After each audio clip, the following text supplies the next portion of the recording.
Hello and welcome to the channel where we'll talk about all things card games and chill with friends. My name is Liam and today I want to share with you my Hololive OCG Set 2 tier list.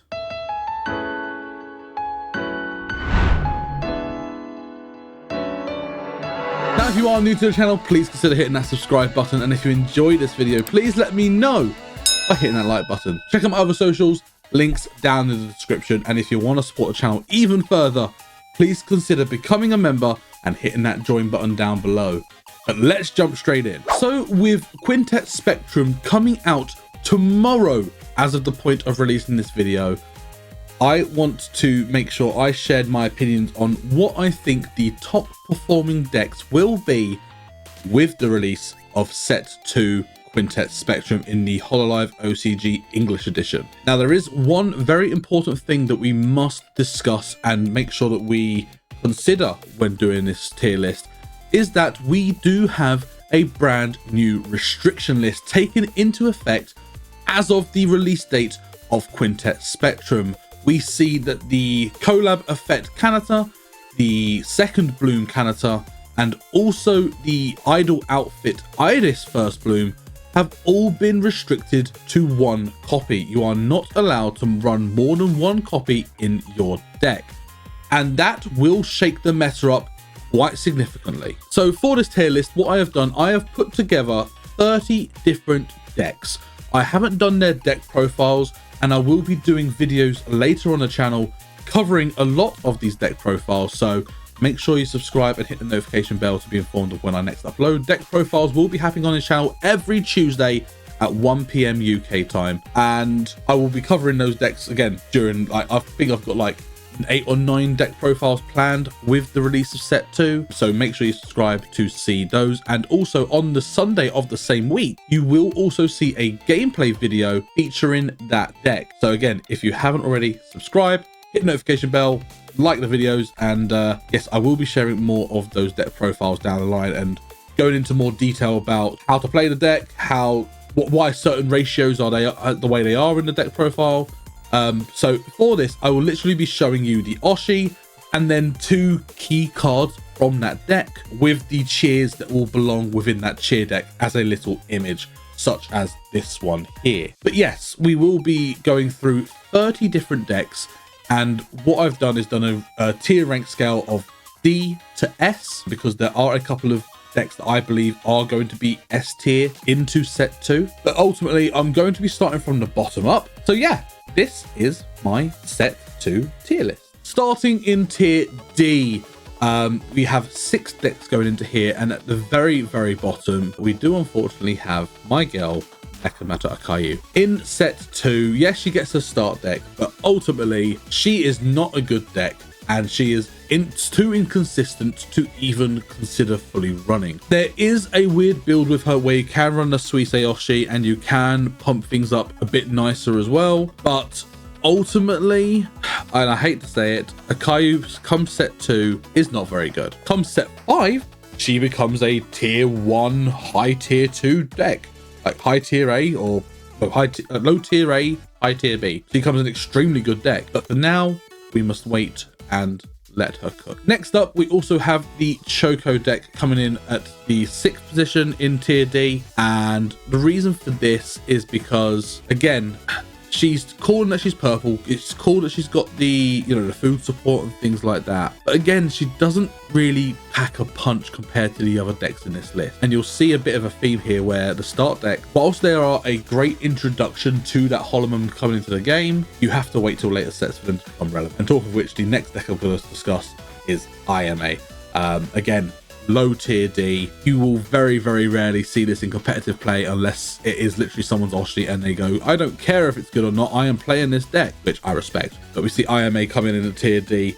And then the next tier D list we are going to be going through is Noelle Pecora. Now, I hate putting this so low because I think it does have potential. But again, Noelle suffers from the fact of, at the moment in time, with Set 2, she's okay, not great. She doesn't get massively great until Set 5. Pecora is a very good cheer ramp engine, and you basically go along the lines of this is a Gen 3 deck, but ultimately again, compared to the other decks, I just don't think it packs a punch enough, and therefore I've put it in tier D. Next up, we have Mono Kali. You could technically in here go Kali Ina, and that would maybe pump her up a little bit, but as a mono deck, Kali is underwhelming. She doesn't do very well on her own. She does require another Holomem to make her actually worth playing, so I've put her in tier D. Next up, we do have Fubu Mio in tier D, and the reason for this is the Fubuki stuff is neat. It's cool, and I like what they're trying to do, but it doesn't pack a massive punch. And honestly, people will play Fubu Mio,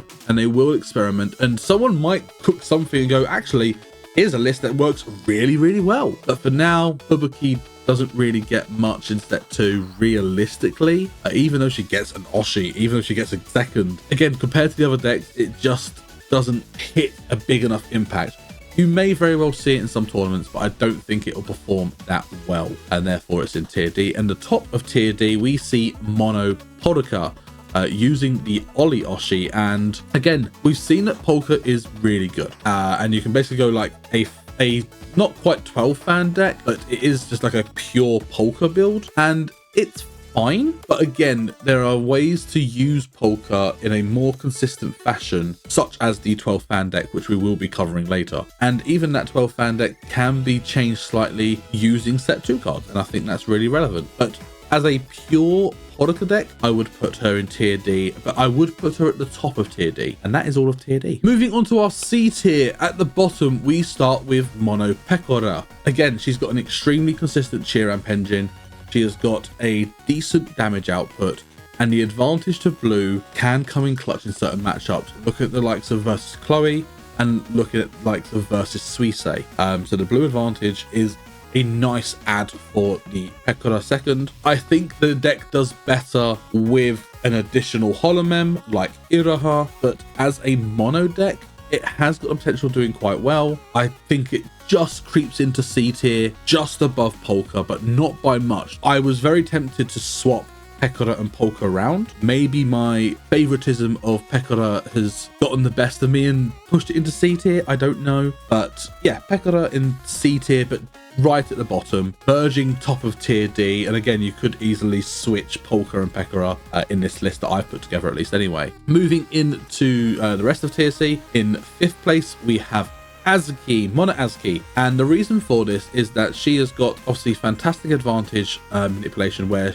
you've got the start deck second bloom that has advantage to blue, and she has the set 1 booster set advantage to white. So that deals with the likes of Promise, deals with the likes of Kanata, deals with the likes of Suisse, Chloe, and those are some top performing decks in the current format. So yeah, Azuki, I think the problem is the top tier deck doesn't run a lot of white and blue, and therefore it can't go higher than where it is. It's an okay anti-meta choice, but I don't think that it will survive against the majority of the decks above this. Moving on to our next list, I'm going with Oli Iofi. So this is a more set 2 centric deck, and it runs the Oli Oshi, and obviously it goes into the Oli second and the Iofi second, and this deck is kind of nice. The Iofi engine is really good. The fact you're basically guaranteeing doing 150 damage on a good swing, with advantage to blue, I believe it is, and you do get the collab effect to cheer ramp as well from Archive, which is really nice. And then the Oli engine itself is kind of neat, but the fact that you can run it together obviously with the Oli Oshi and basically use the Oshi skill and the SP Oshi skill to bloom from Archive and manipulate your hand generation and things like that, I think it's a really decent deck that you have to consider. I think there is a different deck that is better utilizing the Oli Oshi, especially with Iofi as a secondary, which we'll come to much later. But I put Oli Iofi here in 4th place in tier C. In 3rd place tier C, we see Pekora return, and this time it is Pekora Iraha. So again, this is where we obviously have seen the main Mono Pekora list already so far. Obviously, I've posted this video on my channel with the deck profile for this list, and I think people are surprised at how consistent this deck can be. And it's got a decent high ceiling in terms of the attack. The issue is that it is extremely luck based. If you happen to just keep rolling ones or keep rolling odds, you will have a bad time. But if you keep rolling evens and rolling high numbers, you're gonna have a great time. So it's a real hit and miss, and that's why I don't think it can belong any higher than where it is in tier C, purely because the high luck element that Pekora has as of right now in set 2. Next, this in second place in tier C, we're gonna have Muna Zeta. Again, this is another kind of luck based deck where you are relying on the Zeta buzz to basically negate damage entirely, which can win you a game. We've seen obviously when it came out in set 1 in Japanese, Muna Zeta won the very first Bloom Cup, and it shows that the deck can operate extremely well to very good results. And it's always a deck that you have to be wary of, because whilst it might not show up very often, when it does show up, you need to know to be able to deal with that Zeta as quickly as possible, because if you don't, you could be in for an extremely bad time. So it is a deck that does hold an element of surprise and an element of unpredictability, which can ultimately make its position in the higher end of tier C. And at the top of tier C, I have put Mono Kiara. Now, obviously, with those knowing what set 3 brings to the table, Kiara will jump up massively. But even now, at just set 1 and set 2 cards, it is still an extremely good deck. And I've built it recently, and I've been having a lot of fun. Basically going Kiara running with a little bit of Pekora cheer engine for set 1 only. With set 2, I would probably change that up and go into a Chloe line instead, because it just gives you more flexibility of where you can put that cheer rather than having to put it to your center or polar position. As well as if you did want to run a different colored cheer, it gives you a potential of manipulating that a little more, I guess. But the Kiara deck is really strong. The only downside with the Kiara deck is that it doesn't have enough synergy or consistency to get your holomems to the archive as quickly as possible to then recycle them as much as you can with your second Kiara. That comes in set 3 with the new first bloom, and that's why Kiara becomes a tier S necklace. Like, it becomes absolutely cracked, but now it sits on top of tier C. Moving on to tier B, we start off, this is a big tier. I think there are a lot of decks that fit in here where they don't quite meet the A tier, where their likelihood of winning a tournament is pretty high, but they do have a decent potential where they can just upset a tournament and just happen to do well. The chance of top cutting for these decks, I would say, is pretty high, but not as high as obviously tier A and tier S. So starting at the bottom, we do have 9 decks in tier B, and we start at the bottom in 9th place with Xion. I think Mono Xion is one of those decks that it is designed to be a anti-meta pick, and it goes, oh, we're currently in a meta whereby you have to ensure that you have loads of cheer on your center holomem. Cool, I'm gonna deal with that. Xion's really good for that. There is a slightly better build, in my opinion, whereby the problem that Xion has is that she doesn't have the massive amount of cheer ramp. So there is a deck that will appear 2 decks higher, actually, utilizing a cheer ramp engine. Obviously, we'll look at Chloe, and we'll get to that in just a moment. In 8th place, I put 12 fans. So this is obviously the Kiara Oshi using Polka, using Kiara, and also using Pekora. And this deck is really interesting because I think that in the right games, it is an extremely aggressive deck. And now that Kanata has been restricted quite significantly, I do think that it becomes one of the more consistent aggro decks, but it's not the best aggro deck. Your access to fans is really, really good. The downside to 12 fans, honestly, whilst it's a good card and it also makes the deck, also is the deck's biggest detriment is the Buzz Polka. Obviously, if that goes down, you lose 2 life. And dealing 240 damage when there are decks in the format that are going to be doing quite well with a significant advantage to red, it's something you have to be super wary of. So I would put 12 fans slightly higher, but I think that because of how the current game state is right now, we've only just seen the introduction of purple, so red is still, in my opinion, very susceptible to being hit quite hard because of the advantage mechanic. I don't think it can belong higher than a low tier B. As mentioned, in 7th place, we have Xion Chloe. I've already spoken about that. That's all good. In 6th place, I've put Mono Chloe. Now, the reason why I put Mono Chloe here is that when she pops off, she is an incredibly scary deck. There is a list that does basically still prioritize using the second Chloe, but I think it is better with another holomem, which we will discuss later on. But as a mono Chloe deck, I think it's a good deck. The downside to the deck is that you need a lot of debut Chloes. Realistically, in terms of the unlimited Chloes, you need to be running between 16 and 18 of that unlimited debut, which is a lot. That is more than a case's worth of unlimited Chloes, which when you're also running, you know, the Chloe cheer amp engine in multiple other decks, good luck getting all those Chloes. That Chloe debut is going to be the money, and I'm not looking forward to that. But yeah, Mono Chloe I put in 6th place in tier B. In 5th place, we are going to be seeing some Promise decks, and I'm starting off with Promise Pekora. Now, the reason why I put Promise Pekora here is the Pekora idea of reutilizing your green cheers and making it so you can keep constantly attacking is a valid mechanic, and we did see that in the Japanese format people were trying this out during the Promise restriction. However, in this deck having to work, you have to be running probably 8 white cheer and 12 green cheer. When your holomems, especially your second holomems, require 1 white, if you do not see that white, you're in trouble. You are in massive trouble. So it's a high risk, high reward, and obviously you are using the Pekora Oshi, 1 for the 6th life, which is nice, but secondly also for the Oshi skill. You will never use the SP Oshi skill in this deck. You have absolutely zero need to. But overall, like, it's a fine deck. It's fine, but I think it is the worst of the Promise list right now. Moving into 4th place, we are going to talk about another Promise deck, and that is Sora Promise. Now, the reason why I like Sora Promise over Pekora Promise is that the Sora Oshi, whilst it's only 5 life, all of her Oshi skills only require 1 or 2 holo power.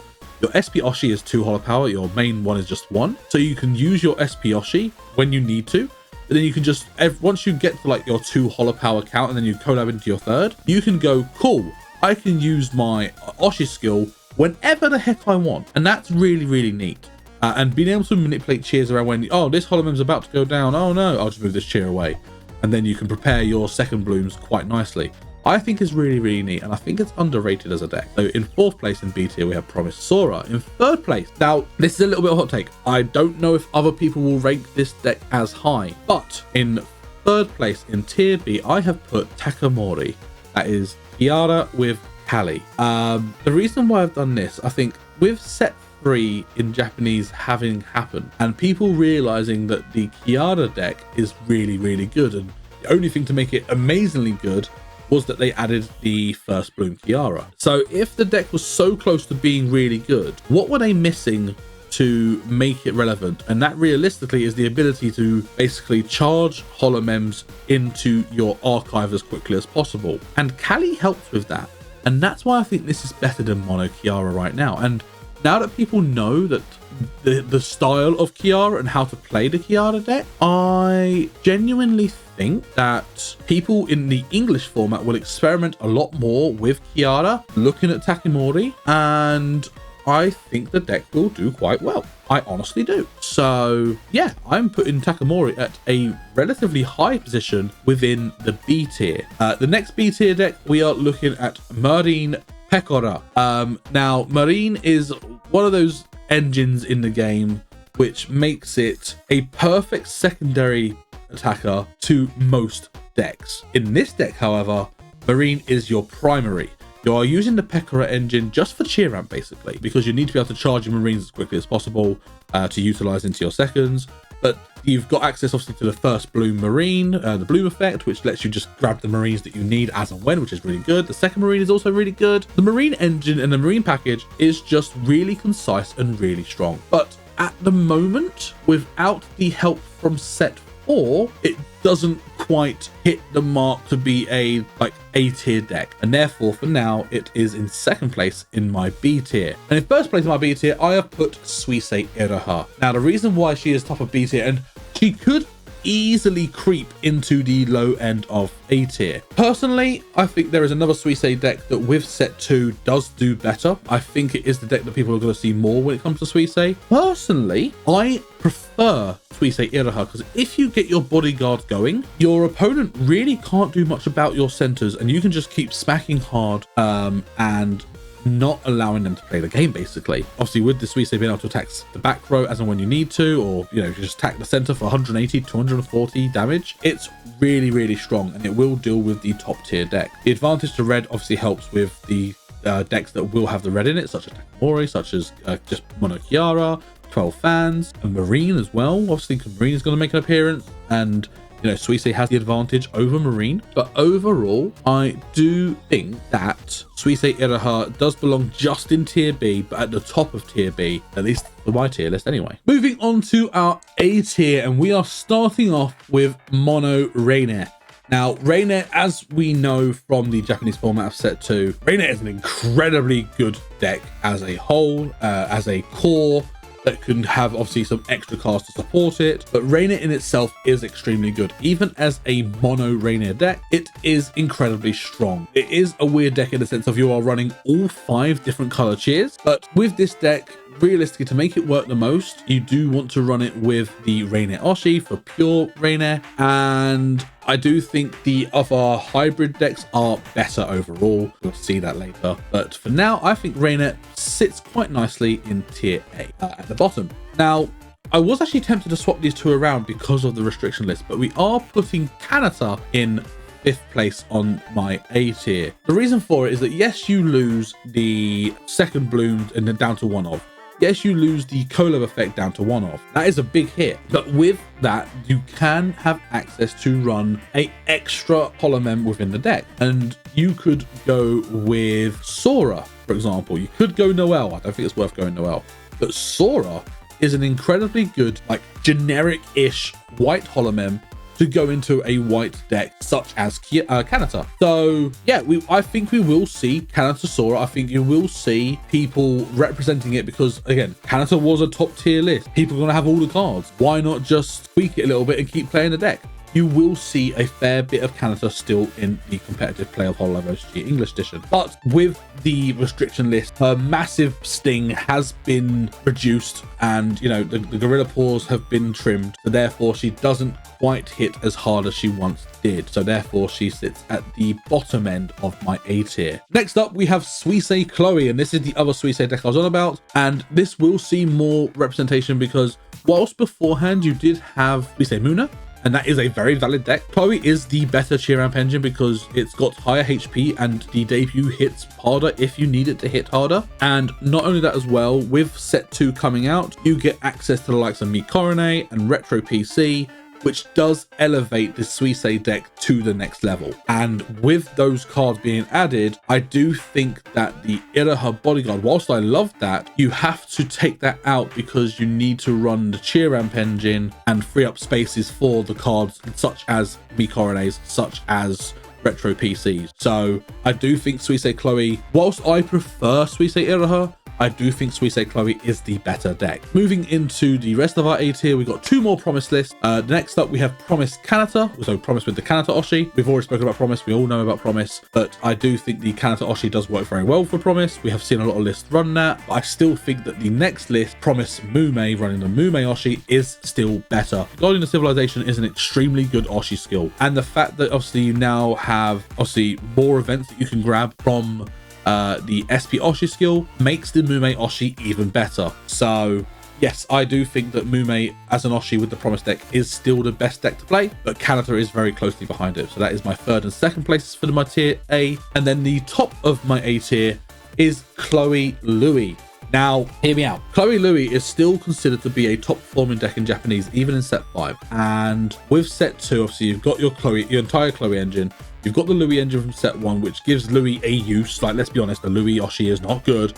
Why would we ever run it? Unless you like Louis and you want to run Hodotori, I guess. But in my opinion, Chloe Louis is one of those decks where, because of the second bloom Louis, you are able to increase the consistency of getting the cards that you need in your deck much, much easier. And yeah, it is a really, really good deck. It's a deck that I need to get my head around. The problem with Chloe Louis is that it is an extremely hard deck to get right. And to actually know how to pilot the deck is extremely difficult. So I need to practice the deck myself. I need to get my head around it, but I do think it will be a top performing deck, and I do put it at the top of my A tier. Finally, we move into our S tier, and this consists of 2 decks. Of course, they are both decks involving Reine. These could switch between the 2. I think these are both on level pegging. The only reason why I've put the one in the top of the S tier is because whilst the first deck, or the second deck, the deck I'm going to talk about first, it had a lot more of an impact in Japanese meta. That was only because people didn't figure out the second deck that I'm going to talk about until 2 months into the release of set 2, and then that blew the other one out of the water. So I do think, again, because the understanding of these decks are obviously much more visible and people know what's going on with it, I do think that the very top deck will take the top spot overall. But the first deck we want to cover is Rainier Iofi. It is an incredibly good deck, incredibly consistent. You run it alongside the Oli Oshi to make most of the Oshi skill and SP Oshi skill, and realistically it basically allows you to, you know, consistently spam getting your cheers because of the Iofi second, Iofi first idol outfit as well. You've also got the Collab effect one that lets you get cheer from the archive if you run the start deck version. It gives you a lot of cheer access, and I think it's really, really good. But the thing that makes it, I think, one step down is that the other deck gives you better access to your actual holomems, as well as having a 6-life Oshi, which is huge. And that is, of course, Rainier Marine.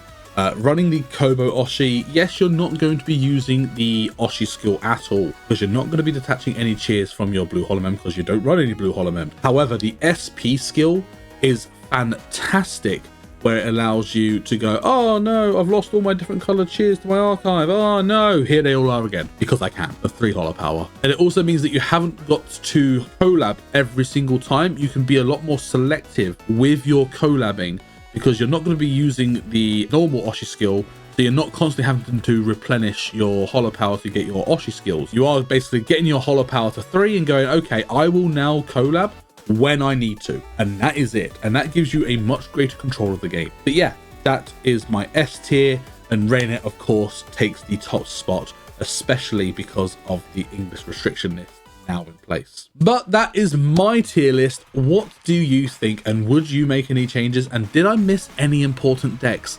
Let me know in the comments below. But that is it for today's video. Thank you so much for watching. Again, if you are new here, please consider hitting that subscribe button, and if you enjoyed this video, please let me know by hitting that like button. Check out my other socials, links in the description, and yeah, if you want to support the channel even more, please consider becoming a member and hitting that join button down below. But apart from that, thank you so much for watching, and I look forward to seeing you in the next one.